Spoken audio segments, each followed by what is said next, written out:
నేను ఒక 22 సంవత్సరాల ఉద్యమకారునిగా నేనేమంటా అంటే, ఒక ఉద్యమం రగలాలంటే మంచోడు ఉంటాడు, చెడ్డోడు ఉంటాడు, లంగం ఉంటాడు, దొంగ ఉంటాడు, అన్ని కలుపుకోపోతేనే ఉద్యమం అవుతుంది. ఇప్పుడు కవిత మనసులో ఏముందనేది మాకు సంబంధం లేని అంశం. కవిత ఏమంటుందంటే బీసీలకు రిజర్వేషన్లు రావాలి, బీసీలకు రిజర్వేషన్లు రావాలి, బీసీలను కూడా ఖచ్చితంగా 9వ షెడ్యూల్లో చేర్చాలి, వాళ్ళకి న్యాయం జరగాలని మాట్లాడుతుంది. ఆ మాటను స్వాగతిస్తున్నాం.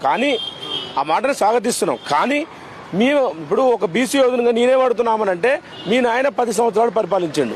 ఆ రోజు నీకు 32% ఉన్న రిజర్వేషన్లను కోర్టు కేసుల ద్వారా 22%కే పడేసారు. ఆ రోజు మరి నీకు ఎక్కడ పోయింది బీసీ ఉద్యమం?